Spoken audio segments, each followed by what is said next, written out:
Bab 1021 sampai bab 1030.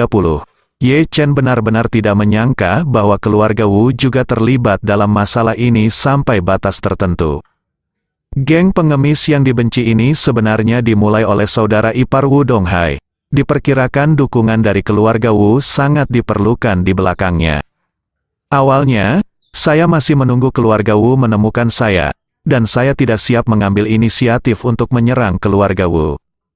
Namun, kali ini, saya harus mengambil saudara ipar Wu Donghai terlebih dahulu. Jadi, dia segera berkata kepada Liu Zhaochen, "Saya akan memberi Anda kesempatan untuk menebus diri Anda sendiri. Anda harus merebutnya. Jika tidak, saya akan membiarkan Anda berakhir seperti saudaramu." Liu Zhaochen berkata dengan penuh semangat ketika mendengar ini. "Saudaraku, jika Anda memiliki sesuatu untuk dilakukan, tanyakan saja, dan saya akan mati." Ye Chen berkata, "Hubungi tetua geng pengemis yang secara khusus berhubungan dengan Anda sekarang.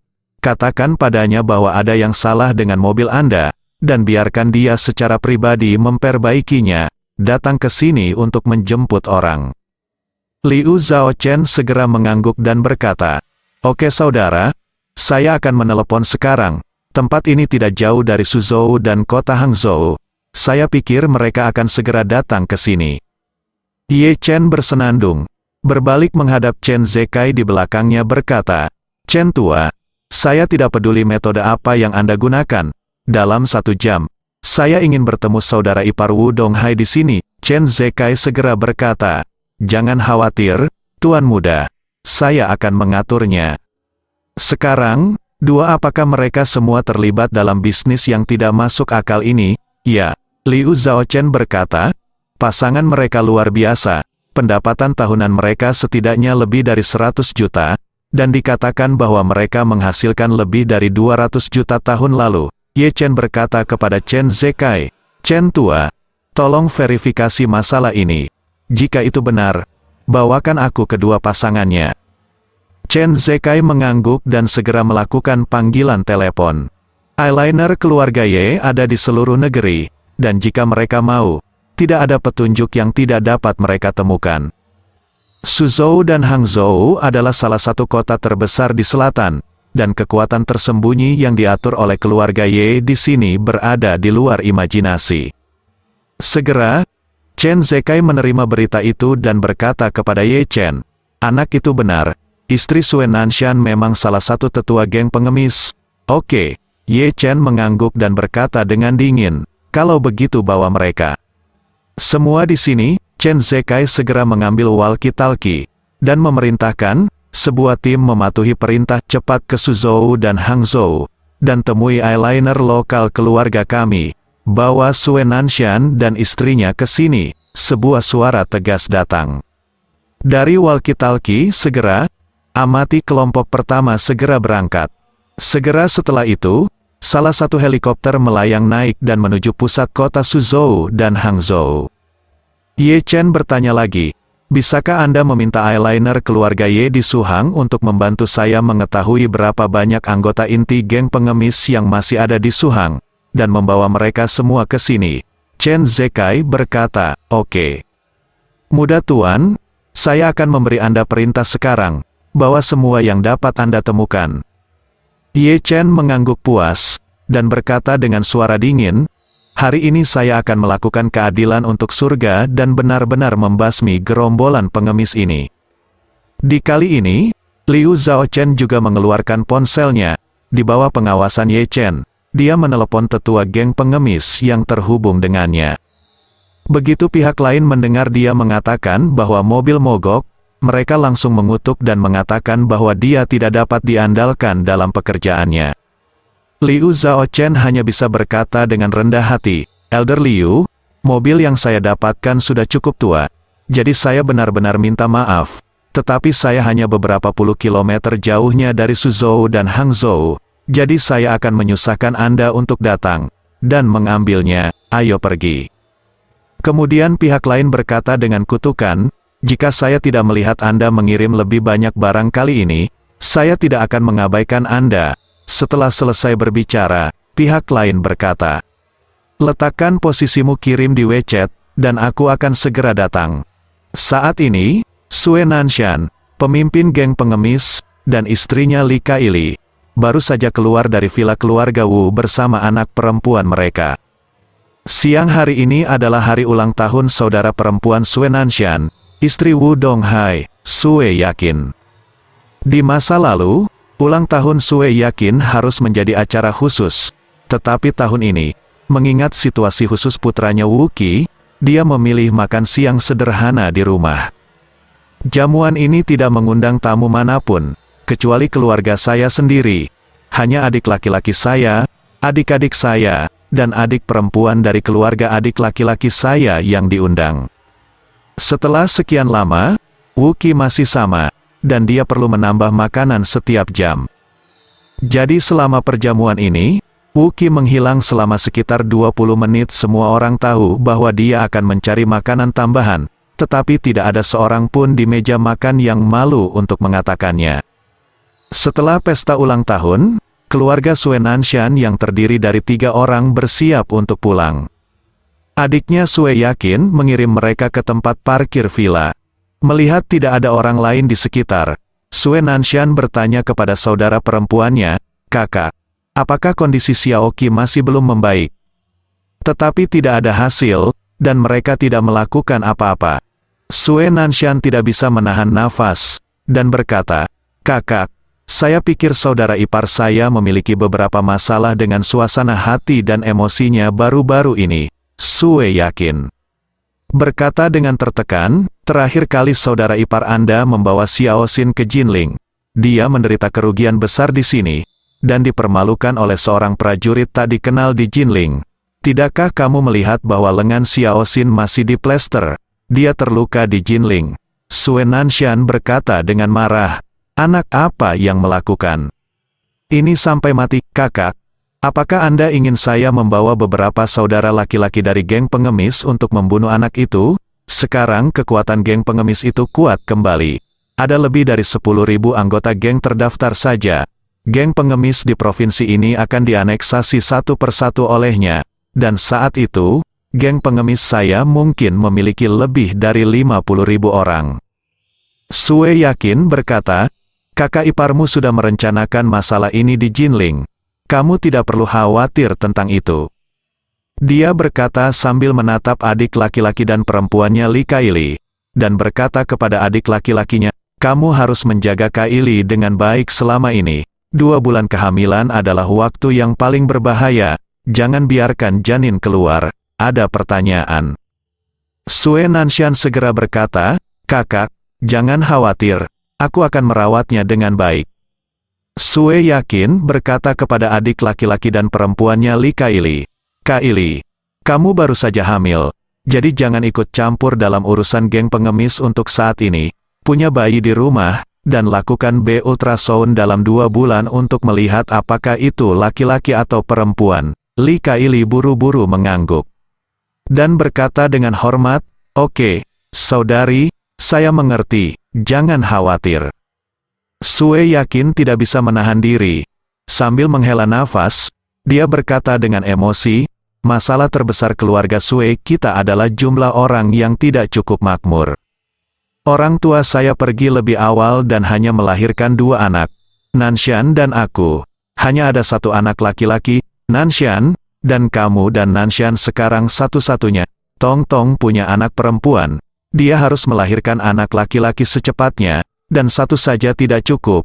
Saat dia masih muda, dia harus memiliki setidaknya 2 putra untuk melanjutkan dupa keluarga Sue." Li Kaili buru-buru berkata, "Kakak, jangan khawatir, saya pasti akan meneruskan garis keluarga untuk keluarga Sue." Istri Wu Donghai, Sue Yakin, adalah iblis penolong standar. Dengan identitas dan latar belakang keluarganya, mustahil baginya untuk memasuki gerbang keluarga Wu. Tapi alasan mengapa Wu Donghai menikahkannya dengan keluarga Wu sepenuhnya karena Wu Donghai memiliki cinta sejati untuknya. Setelah menikah dengan keluarga Wu, Sue Yakin mencoba yang terbaik untuk membantu adik laki-lakinya Sue Nanshan. Sue Nanshan tidak memiliki keterampilan apapun, dia tidak membaca dengan baik, dan kemampuannya tidak cukup baik. Ketika dia masih muda, dia mengambil banyak uang dari Sue Yakin dan pergi berbisnis, tetapi pada dasarnya dia dikalahkan oleh dia. Tidak ada cara lain, jadi Sue Yakin pergi memohon kepada suaminya, berharap suaminya akan memberikan sebagian dari bisnis keluarga Wu kepada adik laki-lakinya, yang dapat dianggap sebagai bantuan untuk adik laki-lakinya. Meskipun Wu Donghai tidak menyukai Sue Nanshan, tetapi demi istrinya, dia masih membantunya beberapa kali. Tapi Sue Nanshan sangat bodoh tentang kebaikan dan kejahatan, jadi tidak apa-apa jika dia tidak memiliki kemampuan. Ketika orang lain membawanya untuk menghasilkan uang, dia harus melakukan sesuatu. Pada akhirnya, Wu Donghai sangat bosan dengannya, jadi dia tidak repot-repot membawanya. Tetapi Sue Yakin tidak ingin adik laki-lakinya menjadi biasa-biasa saja dalam hidupnya. Melihat adik laki-lakinya tidak memiliki banyak kemampuan nyata, tetapi dia masih memiliki kemampuan untuk bertarung dengan sengit, dia membimbing adik laki-lakinya ke industri abu-abu. Bagaimanapun, Sue Nanshan adalah saudara ipar Wu Donghai, dan seluruh keluarga Wu memiliki pengaruh besar di selatan, jadi dengan hubungan ini, setiap orang harus memberinya muka ketika dia keluar untuk menghasilkan uang. Setelah memancing selama beberapa tahun, Sue Nanshan mengetahui sendiri bisnis geng pengemis itu. Dikatakan sebagai geng pengemis, tetapi mereka meminjam nama mereka dari novel seni bela diri. Yang mereka lakukan bukanlah melakukan pekerjaan ksatria untuk negara dan rakyat. Apalagi sering muncul berbagai konflik antara geng pengemis dan geng pengemis. Misalnya, terminal bus, stasiun kereta api, dan jalan komersial dengan lalu lintas paling padat semuanya menjadi lokasi primadona favorit geng pengemis. Jika Anda bisa mendirikan warung di sini, Anda pasti akan mendapat banyak uang dalam sehari. Namun, ada puluhan ribu pengemis di kota, asli dan palsu, dan tentu saja tidak mungkin bagi mereka untuk berkumpul di beberapa lokasi emas ini. Oleh karena itu, perjuangan sehari-hari dengan geng pengemis lain, membentuk geng, dan merebut wilayah menjadi hal terpenting bagi mereka selain mengemis. Karena pohon besar keluarga Wu, Sue Nanshan telah berkembang pesat karena geng pengemis.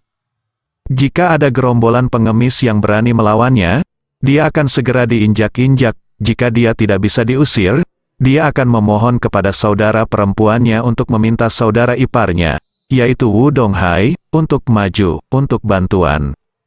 Lagi pula, Wu Donghai juga pewaris keluarga teratas, jadi dia tentu saja membenci bisnis abu-abu semacam ini, dan tentu saja dia tidak ingin terlibat. Tetapi jika dia tidak bisa menghentikan istrinya meniupkan angin bantal di telinganya setiap hari, bertingkah seperti bayi, atau membual tentang amarahnya, berpura-pura dianiaya, maka dia tidak ada hubungannya. Pada akhirnya, sudah terlambat, jadi dia keluar untuk membantu Sue Nanshan beberapa kali. Ketika orang lain mengetahui bahwa bahkan Wu Donghai, pewaris keluarga teratas, akan datang untuk membantu Sue Nanshan maju, anggota geng pengemis lainnya tentu saja tidak berani menyinggung Sue Nanshan lagi.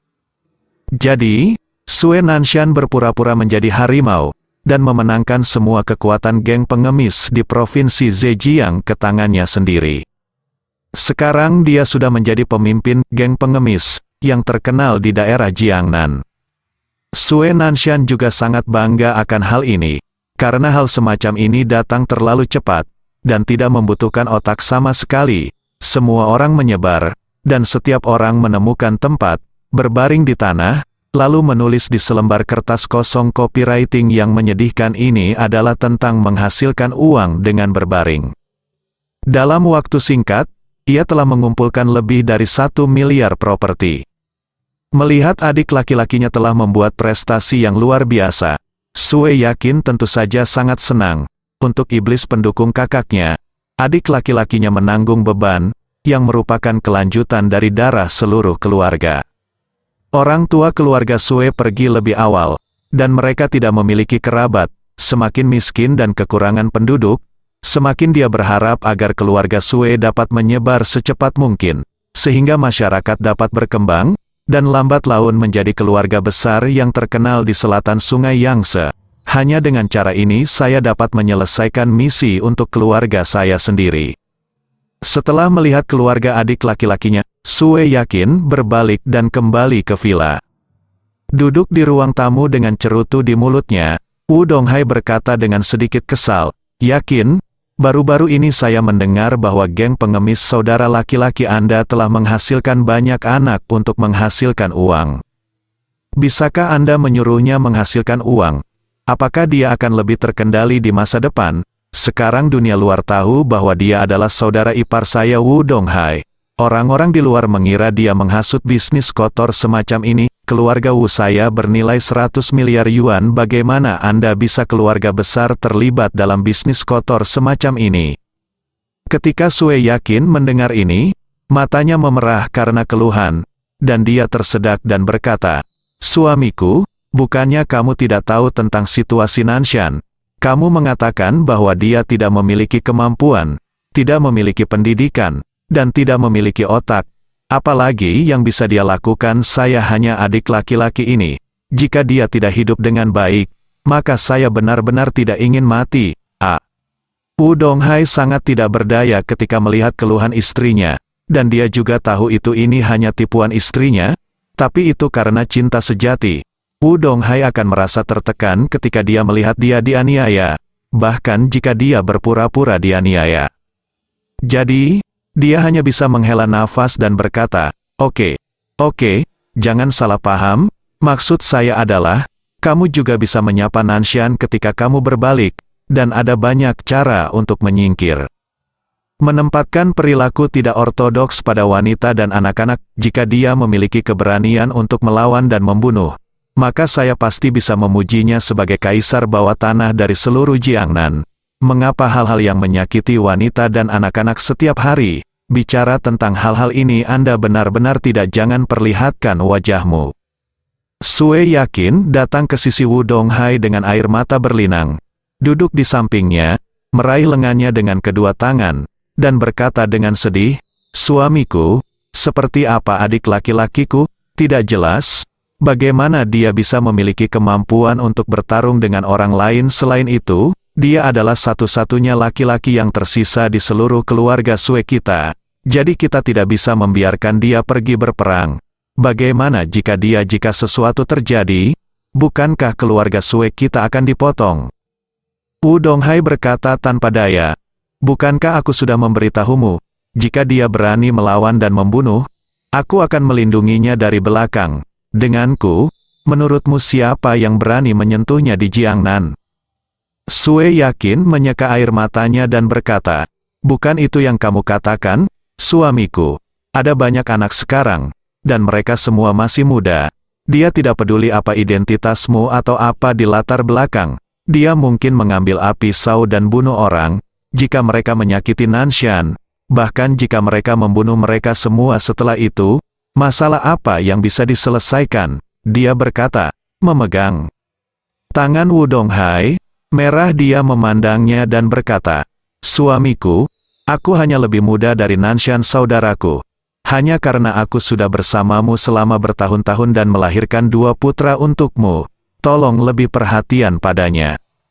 Woo Donghai menghela nafas panjang, dan berkata tanpa daya, "Hal-hal yang dilakukan Nanshan terlalu merusak moralitasnya. Jika dia punya waktu di lain hari, biarkan dia pergi ke kuil untuk membakar lebih banyak dupa." Sue Nanshan sedang mengendarai Rolls-Royce-nya saat ini. Istrinya yang sedang hamil 2 bulan duduk di kopilot, dan putrinya yang berusia 6 tahun duduk di kursi belakang. Keluarga beranggotakan 3 orang itu kembali ke villa mereka, dan perjalanan berjalan lancar. Rolls-Royce melaju ke garasi dan berhenti. Sue Nanshan membuka pintu untuk keluar dari mobil. Segera setelah itu, Li Kaili di sampingnya juga membuka pintu. Putri mereka berdua sudah tertidur di kursi belakang. Li Kaili berkata kepada Sue Nanshan, "Suamiku, pegang putrimu dan kenakan pakaian padanya, jadi dia tidak akan masuk angin." Sue Nanshan mengangguk, dan setelah keluar dari mobil, dia mengulurkan tangannya dan membuka pintu kursi belakang. Pada saat ini, beberapa pria berbaju hitam tiba-tiba muncul di samping mereka. Masing-masing pria ini memegang senjata di tangan mereka. Begitu mereka muncul, mereka mengarahkan senjatanya langsung ke dahi pasangan itu. Salah satu dari mereka berkata dengan dingin. Katanya, Sue Nanshan, tuan muda kami ingin melihat Anda. Anda suami dan istri, ikutlah bersama kami. Sue Nanshan terkejut dengan pertempuran di depannya. Dia benar-benar tidak menyangka masih ada orang di Suzhou dan Hangzhou yang berani memprovokasi dia. Saya bukan hanya pemimpin geng pengemis, tetapi juga kerabat keluarga Wu, dan saudara ipar Wu Donghai di Suzhou dan Hangzhou. Siapa yang tidak bisa memberikan dirinya wajah? Jangan berbicara tentang menargetkan diri sendiri. Bahkan jika Anda melihat diri Anda sendiri, semua orang harus mengangguk dan membungkuk, berlutut dan menjilati diri sendiri seperti anjing. Jadi dia bertanya dengan marah, apa hal-hal picik itu? Apakah kamu tahu siapa saudara iparku? Salah satu pria berbaju hitam berkata dengan jijik, bukankah saudara iparmu Wu Donghai? Sue Nanshan menegur berkata, mengetahui bahwa saudara ipar saya adalah Wu Donghai. Anda berani memprovokasi saya. Apakah Anda benar-benar tidak sabar, percaya atau tidak? Hanya sepatah kata dari saudara ipar saya dapat membuat Anda hancur selamanya. Pria berbaju hitam mencibir, Sue Nanshan, kamu menganggap saudara iparmu terlalu serius. Wu Donghai belaka tidak berbeda dengan anjing di mata tuan muda kita. Alasan mengapa kamu memelihara Wu Donghai seekor anjing? Aku hanya ingin dia menari-nari selama 2 hari lagi, dan bersenang-senang dengannya. Kamu, Sue Nanshan sedikit panik saat ini. Dia benar-benar tidak menyangka bahwa pihak lain tidak akan menganggap serius saudara iparnya di Suzhou dan Hangzhou. Tidak ada yang memiliki keberanian seperti itu. Tetapi orang-orang berbaju hitam ini tahu bahwa mereka adalah saudara ipar Wu Donghai, dan mereka bersikeras memegang pisau untuk membajak diri mereka sendiri. Sepertinya mereka datang ke sini tanpa kebaikan. Jadi, dia bertanya dengan gugup, siapa kamu? Siapa tuan mudamu? Sudahkah aku memprovokasi tuan mudamu? Pria berbaju hitam itu berkata, siapa tuan muda kita? Kamu akan tahu kapan kamu pergi bersamaku, setelah selesai berbicara. Dia menodongkan pistol ke Li Kaili, dan berkata dengan dingin, dan kamu, salah satu dari 9 tetua geng pengemis, kan, ikutlah dengan kami juga. Pada saat ini, beberapa pria berbaju hitam mengarahkan senjatanya ke Li Kaili. Mereka bawa mereka keluar dari garasi. Pada saat yang sama, sebuah helikopter perlahan mendarat di halaman villa Sue Nanshan. Sue Nanshan menjadi semakin bingung ketika dia melihat pihak lain menerbangkan helikopter untuk menculiknya. Dengan formasi ini, sekilas orang bisa tahu bahwa pendatangnya tidak bagus. Saat ini, dia menemukan seorang pria berbaju hitam yang juga keluar menggendong putrinya yang sedang tidur. Dia berkata dengan panik, apa yang akan kamu lakukan? Putriku tidak bersalah, jangan libatkan dia. Pria berbaju hitam mencibir, berapa banyak bayi dan anak kecil yang diculik olehmu di geng pengemismu, bukankah itu tidak bersalah? Mungkinkah anak Sue Nanshan Anda adalah manusia, dan anak orang lain bukan manusia? Sue Nanshan terkejut. Sebelum dia dan istrinya sadar kembali, mereka dibawa paksa ke helikopter oleh pria berbaju hitam. Mereka dibawa ke helikopter bersama putri mereka. Salah satu pria berbaju hitam mengeluarkan jarum suntik dan memberi obat penenang kepada putri Sue Nanshan. Suntikan obat penenang ini dapat membuat putri Sue Nanshan tidur setidaknya selama 10 jam lagi. Setelah itu, pesawat dengan cepat naik dan terbang menuju jembatan tempat Ye Chen berada.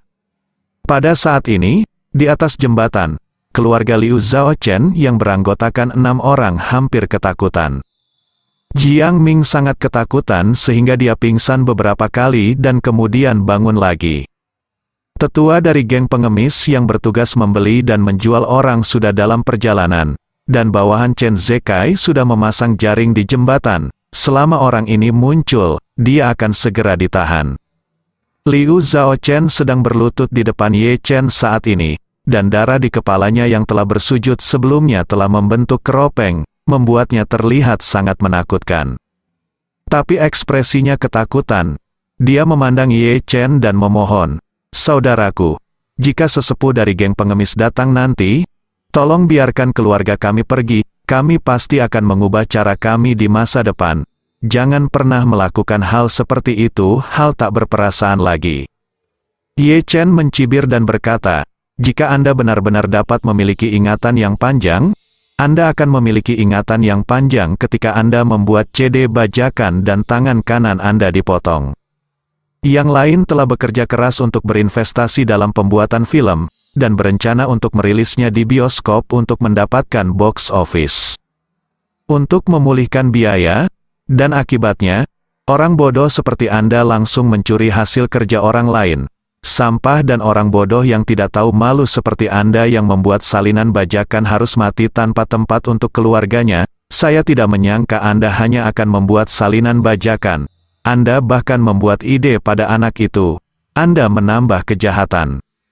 Saudaraku, ini bukan apa-apa bagiku untuk membajak. Aku benar-benar pantas mati.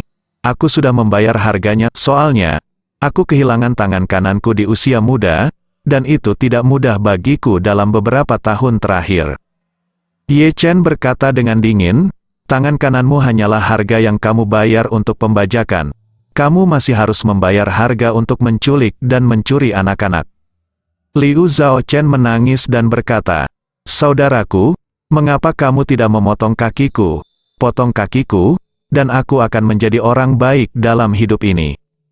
Ye Chen berkata sambil tersenyum, "Kamu pandai bernegosiasi dengan orang lain.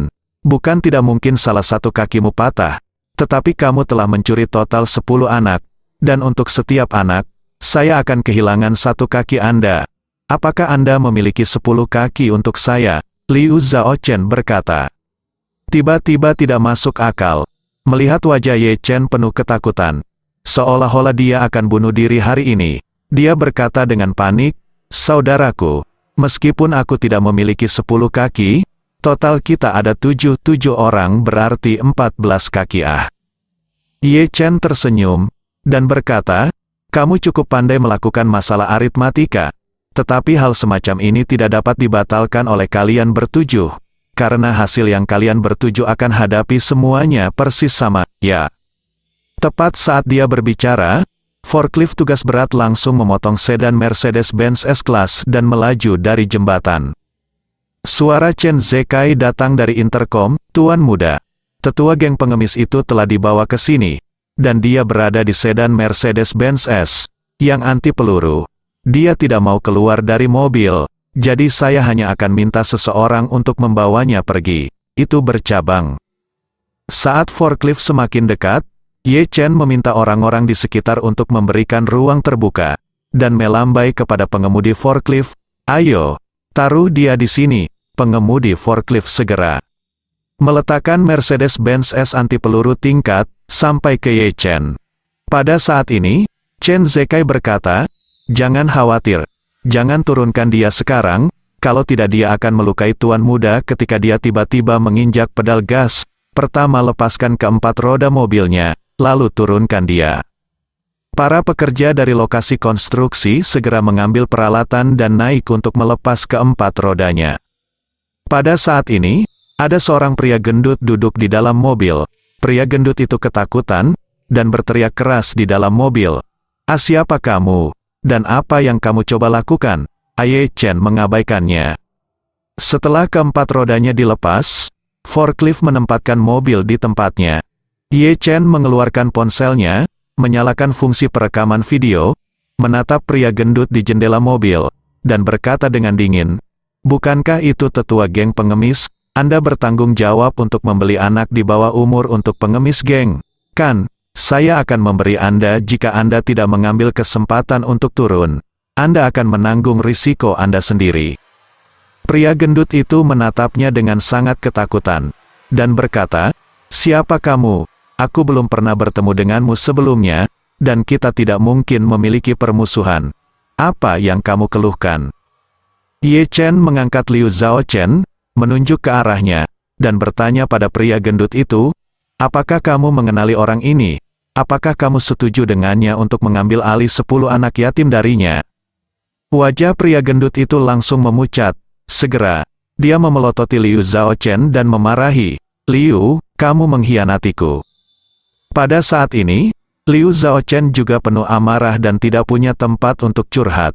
Menatapnya dan memarahi dengan histeris, "Kamu bajingan, jika kamu tidak, bukankah kamu, aku juga tidak bisa pergi ke jalan ini, kamu benar-benar membunuh keluarga kami." Ye Chen menatap pria gendut itu lagi, dan bertanya dengan suara dingin, "Aku akan bertanya padamu untuk terakhir kalinya, tidakkah kamu turun?" Pria gendut itu tidak berani turun bahkan jika dia terbunuh. Setidaknya dia bisa menemukan rasa aman di dalam mobil. Melihat dia acuh tak acuh, Ye Chen berkata kepada Chen Zekai, apakah ada peralatan las di kendaraan teknik ini?" Chen Zekai segera bertanya melalui interkom, "Siapa yang memiliki mesin las listrik di dalam mobil?" Sebuah suara datang dari interkom segera, "Tuan Chen, saya punya satu set peralatan las listrik dan inverter di mobil saya, hanya untuk pengelasan seluler." Chen Zekai berseru, "Cepat bawa mereka ke sini." Setelah beberapa saat, sebuah truk melaju, dan pengemudi turun dari mobil. Segera setelah melompat, satu set peralatan las listrik diangkat dari kompartemen kargo belakang truk. Ye Chen menunjuk ke Mercedes-Benz S-Class, dan berkata, "Karena pria gendut ini suka tinggal di dalamnya, maka las semua pintu untukku. Temukan beberapa batang baja, dan las semua jendela untukku." Ada begitu banyak kendaraan konstruksi, yang menarik berbagai material dari lokasi konstruksi. Yang paling banyak adalah semen, pasir kuning dan kotoran, diikuti oleh batangan baja dan pelat baja lainnya. Begitu Ye Chen memerintahkan mobil untuk dilas sampai mati, pekerja tersebut segera memanggil beberapa pekerja untuk membantu, dan kemudian, banyak orang bergegas membawa berbagai batang baja dan pelat baja. Ketika pria gendut di dalam mobil melihat pertempuran ini, dia ketakutan setengah mati. Dia bertanya dengan suara serak, "Apa yang kamu lakukan? Aku tidak punya dendam terhadapmu. Mengapa kamu melakukan ini padaku?" Ye Chen mencibir, "Kamu menculik dan menjual anak-anak, semua orang bisa dihukum. Untuk melakukan bisnis yang tidak masuk akal ini, kamu harus siap mental." Setelah selesai berbicara, dia berteriak, "Las untukku." Beberapa pekerja segera sibuk.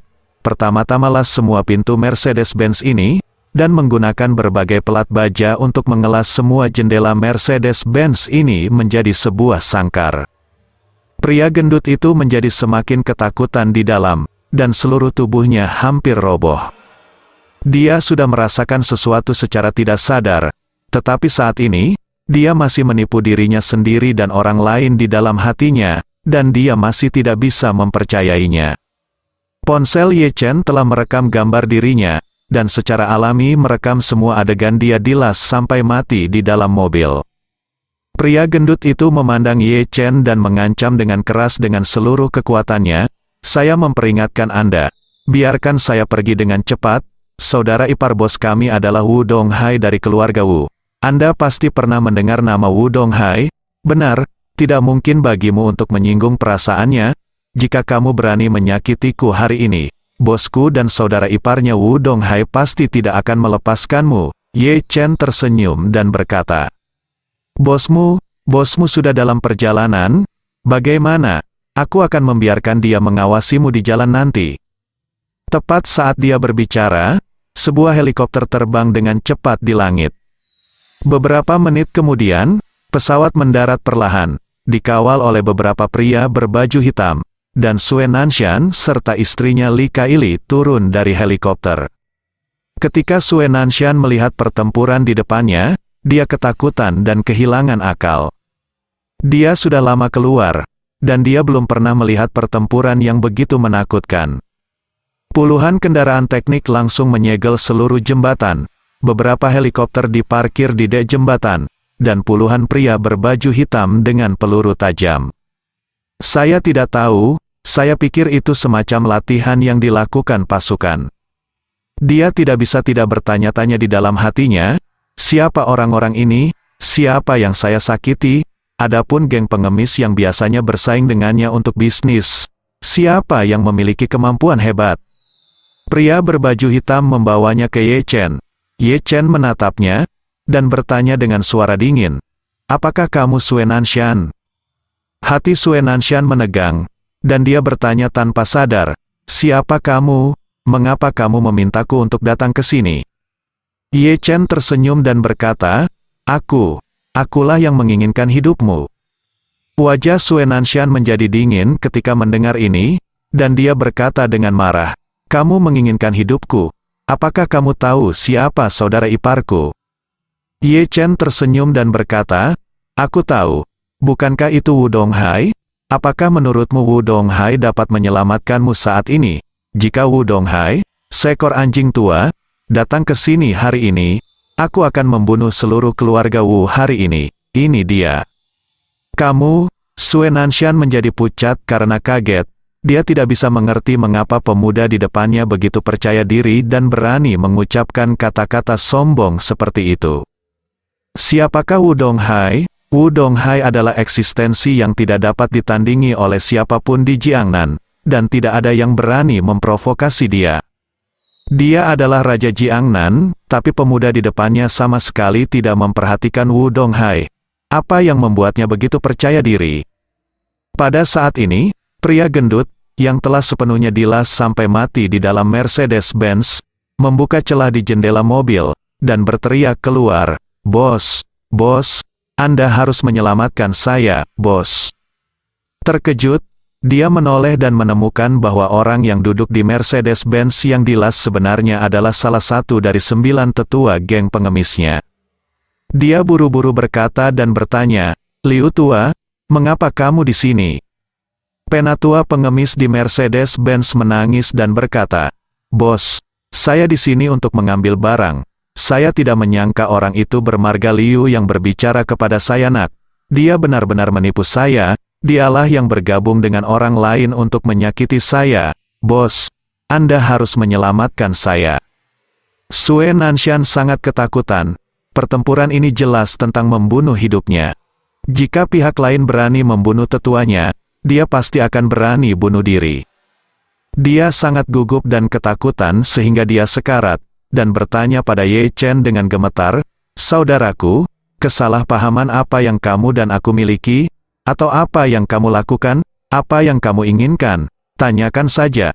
Selama aku Sue bisa memberimu, aku pasti akan memberikannya padamu. Aku hanya memintamu untuk membiarkan kami pergi." Ye Chen berkata dengan dingin, "Geng pengemismu melakukan beberapa hal tanpa hati nurani. Yang saya inginkan hari ini adalah jalan surga, keadilan." Sue Nanshan berkata dengan ngeri, "Saudaraku, saudara iparku Wu Donghai dapat dianggap sebagai sosok terhormat di Jiangnan. Jika kamu membunuhku, dia pasti tidak akan membiarkanmu pergi. Alih-alih pembalasan seperti ini, mengapa bisa tidakkah kamu mengubah pertengkaran menjadi persahabatan?" Ye Chen He tersenyum ringan dan berkata, "Maaf, kamu tidak pantas mengubah permusuhan menjadi persahabatan denganku. Bahkan Wu Donghai, yang kamu anggap sebagai Tuhan di matamu, tidak lain adalah kotoran di mataku." Setelah selesai, dia berkata lagi, "Sue, jangan khawatir. Ayo datang satu persatu. Aku akan mengirim saudaramu ke jalan dulu. Lalu saya akan mengobrol baik dengan Anda, segera setelah itu." Ye Chen menatap pria gendut di Mercedes-Benz. Dia berkata dengan dingin, "Kamu menculik dan memperdagangkan anak-anak, kamu telah kehilangan semua hati nurani, kamu adalah budak harimau. Dan semua orang akan dihukum. Hari ini saya akan melakukan keadilan untuk surga dan membuat Anda membayar untuk apa yang telah Anda lakukan. Apakah Anda tidak menyukai Mercedes-Benz Anda?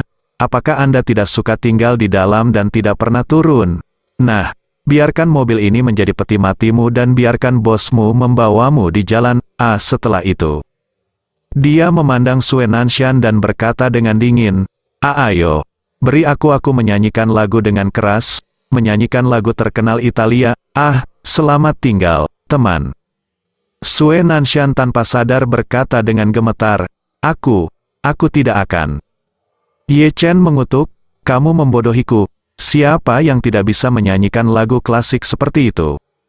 Sue Nanshan memang bisa menyanyi lagu ini, dan sering menyanyikan lagu ini di KTV. Tapi bagaimana mungkin dia saat ini bersedia untuk bernyanyi? Pemuda di depannya mengelas salah satu jenderalnya sampai mati di dalam mobil Mercedes-Benz, dan berkata dia ingin mobil ini menjadi peti matinya, yang berarti dia akan mati di dalam mobil. Saya tidak bisa menyelamatkan saudara laki-laki saya, dan saya tidak bisa menyanyikan selamat tinggal kepada teman saya ketika dia meninggal, bukan? Melihat dia tidak berbicara, Ye Chen segera berteriak, penembak jitu mematahkan kaki kanannya. Begitu dia selesai berbicara, dia mendengar suara tembakan. Segera setelah itu, Sue Nanshan berlutut di tanah dengan plop. Lutut kaki kanannya telah berubah menjadi bola pasta berdaging, dan rasa sakit menyebabkan dia melolong tanpa henti. Ye Chen melanjutkan, aku akan menghitung sampai 123, dalam 3 detik. Jika orang ini tidak bernyanyi untukku, aku akan mematahkan kakinya yang lain juga. 1, 2, Sue Nanshan mendengar kata. Kata ini dibuat saya menangis dan melolong ketakutan. Jangan tembak, saudara, saya akan bernyanyi, saya akan bernyanyi. Setelah itu, dia menahan rasa sakit yang parah dari lutut kanannya, dan dengan suara gemetar, dia tersedak dan bernyanyi, oh, selamat tinggal, teman, selamat tinggal, teman, selamat tinggal, teman, selamat tinggal, selamat tinggal. Ye Chen menatap pria gendut di Mercedes-Benz, dan bertanya sambil tersenyum, apakah kamu mendengarku? Apakah kamu mati? Kakak laki-lakimu bernyanyi untuk mengantarmu pergi, dan kamu bisa pergi ke jalan dengan tenang. Pria gendut itu menangis kesakitan, menamparkan jendela mobil dan berteriak, aku tidak ingin mati. Tolong selamatkan hidupku. Aku benar-benar tidak ingin mati. Ye Chen berhenti berbicara dengannya, tetapi meraung, gunakan helikopter tugas berat untuk mengangkat ini Mercedes. Perintah Chen Zekai segera. Di dalam mobil, lelaki gendut itu benar-benar gila. Dia menamparkan jendela dengan panik, menangis dan memohon, saudaraku, paman, tolong lepaskan aku. Aku masih muda. Aku tidak ingin mati. Aku punya 80 ibu berusia 1 tahun. Ada anak berusia 3 tahun. Jika saya mati, semuanya akan habis. Ye Chen mencibir, sebelum Anda melakukan bisnis ini, Anda seharusnya berpikir bahwa Anda akan berakhir seperti ini. Helikopter tugas berat mengikat Mercedes-Benz dengan kabel, lalu perlahan menggantungnya di udara. Ye Chen berkata dengan dingin, lempar dia ke sungai untukku. Helikopter itu segera terbang ke sungai di samping jembatan, dan kemudian pesawat tiba-tiba melepaskan talinya, dan Mercedes-Benz itu jatuh dengan kecepatan yang sangat cepat ke sungai. Mercedes-Benz ini sendiri anti peluru, bodinya sangat berat, dan dengan pelat baja yang dilas di sekelilingnya, bobotnya bahkan lebih berat. Oleh karena itu, begitu jatuh ke sungai dengan kecepatan tinggi, ia langsung membuat percikan yang spektakuler. Percikan air bahkan membentuk pelangi kecil di bawah sinar matahari. Segera setelah itu, Mercedes-Benz tersebut tenggelam ke dasar sungai tanpa penundaan dan menghilang. Semua orang yang hadir tahu bahwa pria gendut ini pasti akan mati. Karena mobil itu benar-benar dilas sampai mati, bahkan Daluo Jinxian pun tidak bisa menghindarinya. Jiang Ming, keluarga Liu Zhaochen, Sue Nanshan dan istrinya melihat Mercedes itu tenggelam ke dasar sungai, dan roboh ketakutan. Tidak ada yang menyangka bahwa Ye Chen akan sangat menentukan dalam membunuh orang. Jiang Ming juga dengan jelas menyadari pada saat ini bahwa anak yatim piatu yang tumbuh bersamanya ini tampaknya dapat membunuhnya hari ini. Dia berguling dan merangkak ke kaki Ye Chen, menangis begitu keras hingga dia kehabisan napas. Ye Chen, tolong lepaskan aku berbeda dari mereka. Aku belum pernah begitu sengsara sebelumnya. Itu hal yang baik. Saya hanya bingung dan buta untuk sementara waktu. Saya mohon Anda memberi saya kesempatan lagi. Anda tumbuh bersama saya. Anda tahu saya bukan tipe orang yang keji. Ye Chen menatapnya dengan jijik, dan berkata dengan suara dingin, Jiang Ming, ada kebenaran yang perlu kamu pahami. Beberapa kesalahan bisa dimaafkan, Tapi beberapa kesalahan tidak akan pernah bisa dimaafkan, meski itu yang pertama kali. Setelah selesai berbicara, dia menunjuk ke arah Sue Nanshan dan istrinya dengan kamera ponselnya, dan berkata dengan dingin, "Ayo, saya akan memberi Anda kesempatan suami dan istri untuk mengaku kepada orang-orang di seluruh negeri. Ceritakan tentang perbuatan kotormu. Jika kamu berperilaku baik, aku dapat menyelamatkanmu dari penderitaan." Istri Sue Nanshan, Lee Kylie, sangat ketakutan hingga dia hampir tercengang. Tetapi pada saat ini, dia tiba-tiba berlutut di tanah dengan plop, menangis keras memohon belas kasihan. "Saudaraku, tolong selamatkan hidupmu. Aku hanya istri Sue Nanshan, aku bahkan tidak tahu apa yang telah dia lakukan pada hari kerja. Aku benar-benar tidak bersalah." Perut bagian bawah berkata, "Untuk memberitahumu sebenarnya, saya telah hamil selama 2 bulan. Tolong biarkan kami pergi dan beri kami jalan keluar." Sue Nanshan tanpa sadar memarahi ketika mendengar ini. "Lee Kylie, Anda sebenarnya ingin mengkhianati saya saat ini." Lee Kylie langsung meledak. "Sue Nanshan, benihmu ada di perutku. Bukankah aku juga ingin meninggalkan seorang ratu untuk keluarga Suemu? Jika kita berdua mati hari ini di sini, dupa keluarga Suemu akan dipotong." Apa yang menurut Lee Kylie sangat sederhana adalah bertahan hidup. Dia tidak cukup hidup, dan dia tidak ingin mati. Jika dia harus memilih antara mati dengan suaminya atau hidup sebagai seorang janda, dia pasti akan memilih yang terakhir. Sue Nanshan juga pada awalnya berpikir bahwa dia akan hidup sendiri tanpa dia. Tapi mendengar dia mengatakan itu, hatiku tiba-tiba bergetar. Apa yang dikatakan istri saya benar. Jika saya dan istri saya mati, bahkan jika pemuda di depan saya melepaskan putrinya, dupa keluarga akan terputus. Putri, di mata keluarga Sue, dupa tidak dapat dilanjutkan, bersambung.